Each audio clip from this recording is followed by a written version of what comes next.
मैं कुमार कृष्ण मोहन उर्फ सुदय यादव, पिता मुद्रिका सिंह यादव, बिहार के जहानाबाद विधानसभा क्षेत्र से मैं विधायक हूँ। मेरी पार्टी राष्ट्रीय जनता दल है।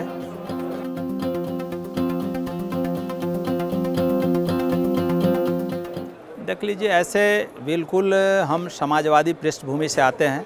हमारे फादर बाबू मुद्रिका सिंह यादव पूरी तरह किसानों के लिए समर्पित रहे थे और अचानक उनका निधन 24 अक्टूबर 1917 में हो गया। उसके बाद जहानाबाद के आवाम ने हम पे जिम्मेवारी सौंपी और उसके बाद फिर लगातार हम अपने दायित्वों के निर्वहन के लिए सड़क से सदन तक हम संघर्ष करते रहे।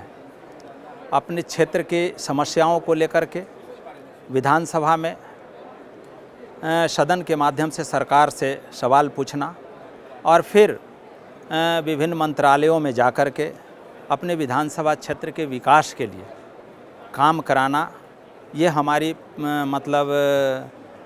प्रमुख उपलब्धि रहती है। हम उसको पूरी तरह गंभीरता से लेते हैं।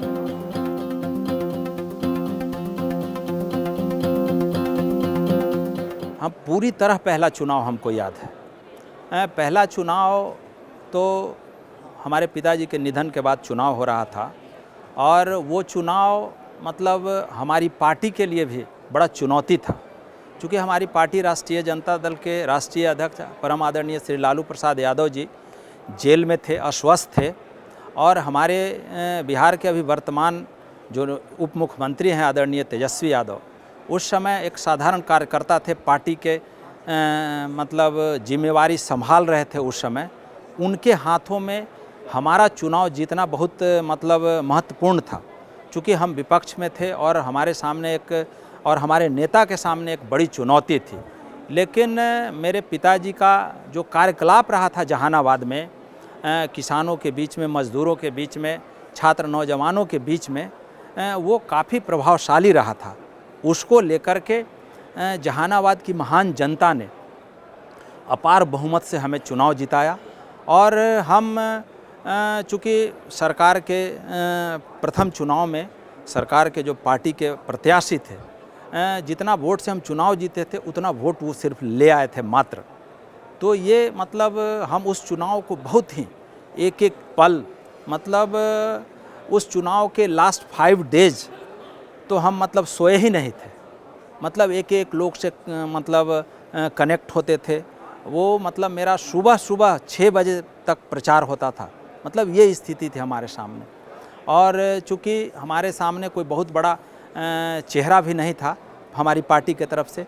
हमारे पार्टी के तरफ से स्टार प्रचारक के रूप में आदरणीय तेजस्वी यादव जी, जो अभी बिहार के उप मुख्यमंत्री हैं, और पूर्व मुख्यमंत्री राजमाता राबड़ी देवी जी थी, ये लोग थे चुनाव प्रचार में। और एक तरफ सत्ता पक्ष के बहुत सारे लोग हमारे विरोध में कैंपेन कर रहे थे।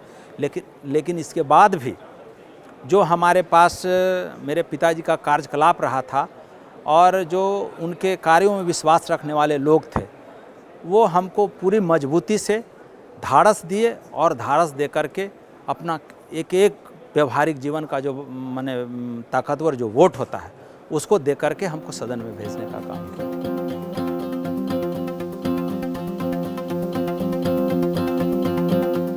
देख लीजिए, ये बड़ा ही हमारे जैसा एक राजनीतिक सोच रखने वाला वर्कर के लिए ये बड़ा उपयोगी है। लेकिन आज हम कुछ क्षण में हम बड़ा अपने आप को असहज भी महसूस कर रहे थे कि क्या ये राजनीति में ये बाध्यता है क्या कि जब हम कोई शीर्षस्थ पद पे जाते हैं तो बड़े मंचों से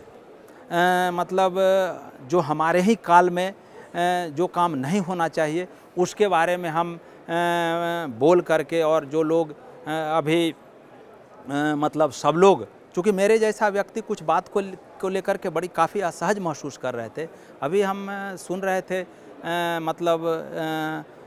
भारत के जो लोकसभा है उनके स्पीकर का स्पीच सुन रहे थे।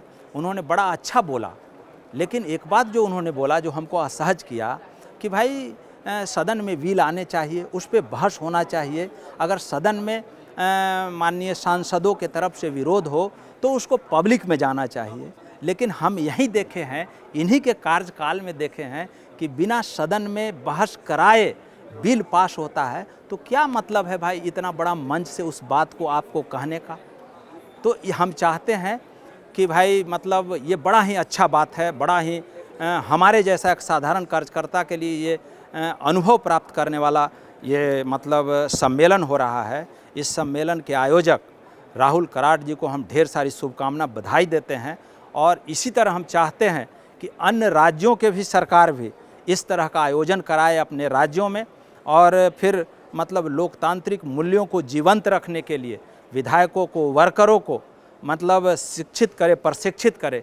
ये बड़ा मतलब मेरे जैसा एक मतलब राजनीतिक सोच रखने वाला व्यक्ति के लिए ये सुखद क्षण है और ये बहुत ही बढ़िया संदेश इस सम्मेलन का जाएगा।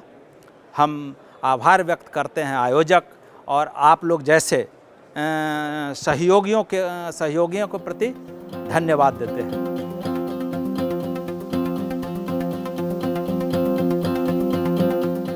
देख लीजिए, हम युवा पीढ़ी को चाहते ही हैं, लेकिन अभी जिस तरह सरकारें चल रही है और जिस तरह सरकार युवाओं को ठगने का जो प्रयास कर रही है उसको प्रशिक्षित नहीं कर रही है, तो युवा कहीं ना कहीं अपने आप को असहज महसूस कर रहा है।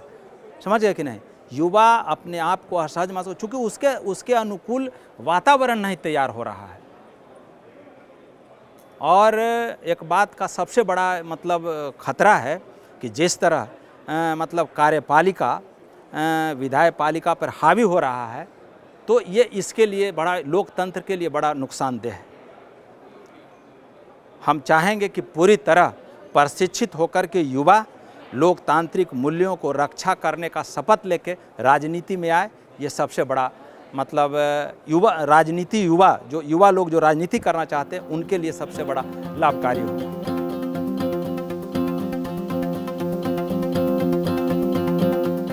देख लीजिए, भारत लोकतंत्र का इस दुनिया का सबसे बड़ा लोकतांत्रिक देश है ये भारत। और आपको पता होना चाहिए कि जिस राज्य से मैं आता हूँ वो राज्य बिहार लोकतंत्र की जननी है। वही वैशाली जहाँ से लोकतंत्र का शुरुआत हुआ था, हम वहीं से आते हैं। और बिल्कुल ही लोकतंत्र जीवंत रखने के लिए मतलब हम लोगों को इस तरह के आयोजनों में शामिल होकर पूरी तरह प्रशिक्षित होकर के और जनता की जो समस्याएं हैं उसको लेकर के सजग रहना चाहिए।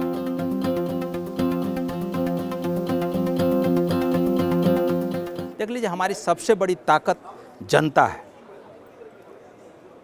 हम उसको लेकर के, चूँकि हम जनता के ही बदौलत आज यहाँ आपके बीच में ये मतलब विधायक का जो राष्ट्रीय सम्मेलन हो रहा है, आज हम उसी के ताकत पर हम आज आपके बीच में बैठे हुए हैं और आपसे हम रूबरू हो रहे हैं। आपके सवालों का हम जवाब दे रहे हैं। अगर जनता हम पे विश्वास नहीं करती तो हम समझ नहीं पाते, या फिर ये हो नहीं सकता कि हमसे आपकी मुलाकात होती, आप हमको बुलाते। तो ये जनता की ताकत है जो हम पे विश्वास करके और हम में समाहित किया और हम आपके पास आज बोल रहे हैं।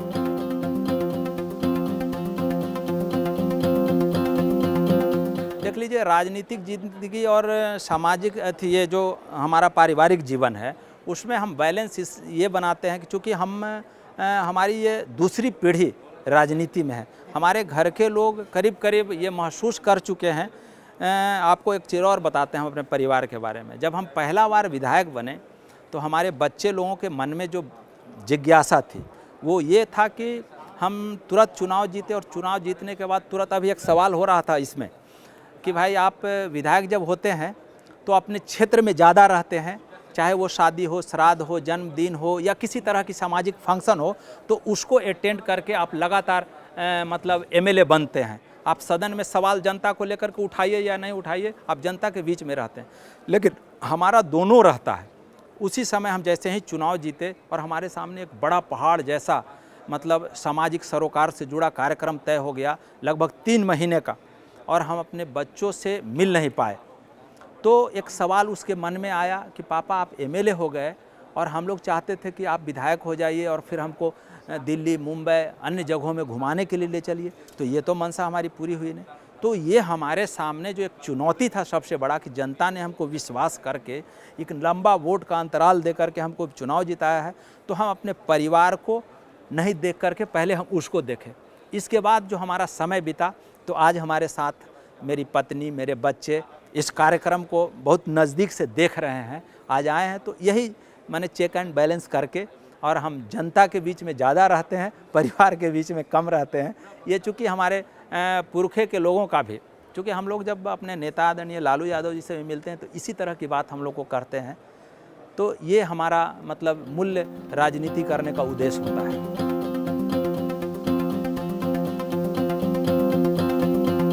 देख लीजिए, हमारे राजनीतिक आदर्श खुद हमारे पिता बाबू मुद्रिका सिंह यादव रहे हैं, और उसके बाद उनके जाने के बाद हमारे पार्टी के राष्ट्रीय अध्यक्ष आदरणीय लालू प्रसाद यादव जी चूँकि बराबर हमको मतलब पिता के रूप में ही स्नेह देते हैं और उसी तरह प्रेरणा भी देते रहते हैं कि तुम क्षेत्र में जाकर के आम लोगों से, मतलब जो जिस उम्र का लोग है, चाचा, बाबा, भैया, दादी, नानी कह के बात करो और सभी लोगों को समान रूप से मतलब भाईचारा बरकरार रहो। यही तुम्हारे लिए राजनीति का लंबा सफ़र तय करने का ये मूल मंत्र होगा।